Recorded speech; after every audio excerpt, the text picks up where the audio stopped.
dilakukan oleh Rasul. Nanti kita banyak diskusi, nggak apa-apa. Kemudian yang dilakukan oleh Rasulullah Shallallahu Alaihi Wasallam adalah Rasulullah itu suka mengungkapkan rasa cintanya kepada istri secara verbal, omongan. Maaf ini bagian yang menurut saya paling sulit. Coba, Rasulullah itu terbiasa mengungkapkan cinta secara verbal kepada istrinya. Saya mau nanya sama Mas Wahid itu, setelah menikah itu berapa kali ngomong cinta sama istri?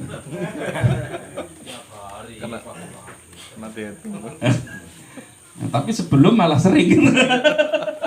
Loh ini masalahnya. Ini problem itu. Ya sudahlah. Dalam 1 tahun terakhir berapa kali ngomong? Kan begitu. Sementara Rasulullah itu mengucapkan, dan itu perlu, kadang-kadang laki-laki begini. Ini otak laki-laki.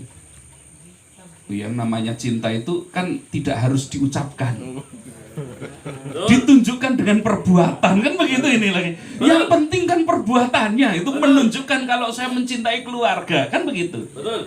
Itu versi benernya laki-laki. Masalahnya menurut perempuan tidak. Menurut perempuan harus diucapkan. Nah ini yang paling susah ini menurut saya. Ini coba. Ini harus diucapkan, dan ini Rasulullah sehari-hari menyampaikan ungkapan cintanya kepada istrinya itu. Ini. Nah, kalau kita setahun 2 tahun, jangan-jangan dari nikah sudah nggak pernah lagi itu kan? Habis nikah nggak pernah. Ini. Coba ya buktikan aja, mau ngomong itu ini sudah kaku itu. Mau ngomong itu lisannya nggak bisa keluar itu, mau ngomong itu. Saking beratnya itu. Karena memang begitu. Karena apa? Memang laki-laki sifatnya seperti itu. Dia kepengennya ya sudahlah, kamu memahami bahwa saya bekerja, saya ngurusi, saya kasih nafkah dan lain sebagainya, saya penuhi kebutuhannya. Itulah ungkapan rasa cinta menurut laki-laki. Menurut perempuan tidak cukup. Harus diungkapkan dengan omongan. Ini kalau Pak Af kayaknya setiap malam ini menyampaikan ini. Nah ini problem, karena kalau ini tidak dilakukan, maka di dalam hati istri itu akan kering gitu.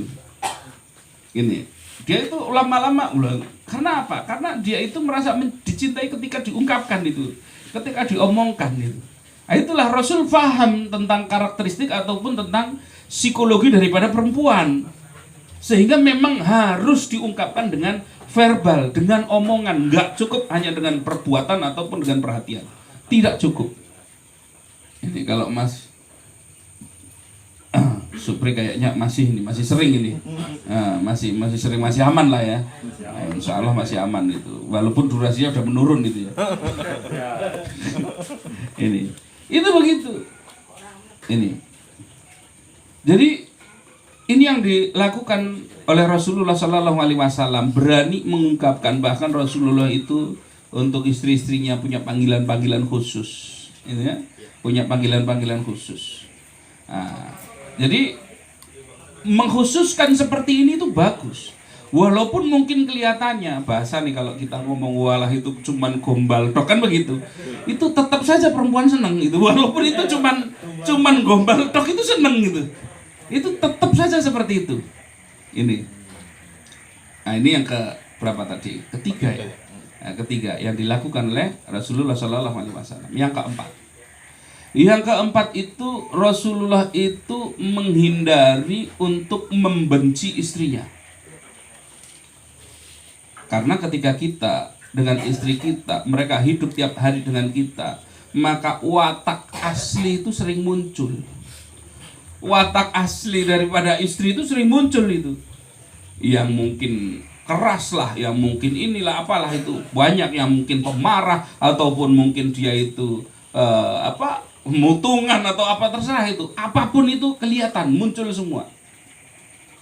Maka Rasulullah menghindarkan diri untuk memunculkan kebencian terhadap istri dengan berfokus kepada kelebihan-kelebihan dari istri. Ini Jadi kalau melihat jangan langsung begitu memandang. Kita sebenarnya tergantung pikiran kita kok sebenarnya. Ketika kita pandang istri kita, kalau kita membiarkan otak kita berkembang pikirannya, mikirnya yang jelek-jelek, itu nanti muncul jeleknya terus itu. Wah, itu muncul jeleknya. Kalau sudah muncul jelek, cerita sama teman tambah parah. Masa istri saya begini. Wah, itu insya Allah sarannya nggak bener itu. Wah, kamu sebagai lelaki itu harus jantan itu. Harga dirimu harus diperjuangkan, jangan mau diinjak-injak itu. Kalau perempuan nggak bisa dipimpin, ganti. Perempuan masih banyak di luaran sana. Itu karena nggak ada istrinya berani ngomong begitu. Itu karena nggak ada istrinya, makanya dia berani ngomong begitu. Insya Allah yang ngasih saran itu, kalau ada istrinya nggak berani kok ngomong begitu. Ini nggak benar, ini kadang-kadang begitu. Tapi kalau lihat wajah-wajah yang di sini, ini insya Allah ini semua wajah-wajah suami istiqomah itu. Insya Allah wajah istiqomah itu.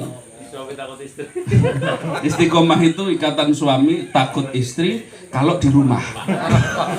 Nah, insya Allah ini bagian-bagiannya ini. Ini insya Allah. Semoga tetap istiqomah. Nah, ini maka berfokuslah kepada apa kebaikan-kebaikan yang dilakukan oleh istri kita. Ini bagaimana dulu ketika bagaimana perjuangannya dia tadi sama seperti yang dilakukan oleh siapa? Sayyidina Umar bin Khattab tadi. Sayyidina Umar itu dimarah-marahin sama istrinya, dia itu tidak muncul kebencian kepada istrinya, enggak langsung wah ini saya sebagai Amirul Mukminin, enggak. Oh, saya sebagai singa padang pasir masa dimarah-marahin istri, enggak. Muncul kebencian sama istri, enggak ada. Kebencian kepada istri tidak ada. Kenapa? Setiap dia memandang istrinya dalam kondisi apapun, baik istrinya dalam kondisi marah ataupun istrinya dalam kondisi apapun, maka senantiasa yang dikembangkan di dalam pikirannya adalah kebaikan-kebaikan daripada istri. Wah, ini kadang-kadang kita itu membiarkan satu kejelekan dilakukan oleh istri, langsung di sini dianalisa itu di otak kita itu. Kemarin juga begini, kemarin begini. Oh, ternyata istri saya banyak melakukan hal-hal nggak benar ini, nggak sesuai ini. Akhirnya muncul kebencian itu. Kenapa? Karena setan itu dari dulu itu yang cita-cita tertingginya setan itu adalah apa? Memutuskan ikatan pernikahan. Itu yang paling diinginkan setan itu. Maka dia itu senantiasa tadi kalau muncul masalah suami istri, dia itu akan langsung memunculkan ini loh jeleknya istrimu, ini loh jeleknya begini, ini loh jeleknya begini. Di otak istri pun begitu dimunculkan suamimu loh begini. Munculkan kejelekan-kejelekannya. Maka akhirnya ribut antara suami dan istri. Karena apa? Karena dua-duanya fokus kepada kejelekan masing-masing. Ini. Jadi masing-masing melihat kejelekan orang lain. Sementara yakin ketika kita itu berfokus, yang kita ingat, jangan langsung biarkan otak kita itu berpikir jelek. Kalau sedikit saja kita mikir kejelekan tentang istri, langsung hapus saja. Langsung kebalik, ingatkan kita itu tentang kebaikan apa yang sudah dilakukan istri saya. Oh iya, begini kebaikannya. Maka langsung hilang itu yang namanya ketika kita itu mau jengkel, mau marah, mau benci, bahkan katakanlah mau wah ini mending cerai saja ini. Itu hilang semua. Kenapa? Karena kita itu tadi berfokus kepada kebaikan-kebaikan yang dilakukan. Karena memang setan itu menunjukkan mau 1.000.000 kebaikan, ada satu jelek. Jelek itu yang dimunculkan terus. Jadi seolah-olah semuanya jadi jelek semua. Itu padahal mungkin istri kita punya tabiat jelek satu. Itu misalkan. Mungkin punya tabiat jelek itu satu, tapi sebenarnya betapa banyak kebaikan-kebaikan yang dilakukan itu. Enggak kita nilai, enggak kita anggap, kan begitu. Nah, maka yang dilakukan oleh Rasul fokus kepada kebaikan-kebaikan yang dilakukan istri. Ini dari cara pola pikir kita itu harus dibenerin. Setiap kali muncul sesuatu yang jelek tentang istri kita, langsung lupakan, langsung ganti dengan apa? Sesuatu yang baik. Ini sesuatu yang baik. Jangan malah dipikirkan itu, wah ini kejelekan istrinya, dipikir begini, Oh katanya suruh mikirkan kebaikan. Mikirkan kebaikan, istrinya orang lah kan repot. Istrinya orang loh baik begini. Lu maaf, itu kadang suka bandingkan loh. Itu loh, istrinya orang begitu-begitu. Istrinya si ini begini loh. Belum lagi nanti suaminya juga dibandingkan itu. Lah itu suaminya sih itu mau itu yang namanya nyapu rumah, mau bantu istrinya. Akhirnya malah membandingkan dengan istri atau suami orang. Masalah ini. Kalau mau mikir kebaikan, pikirkan kebaikan dari pasangan sendiri, bukan pasangannya orang lain. Nah ini masalah ini.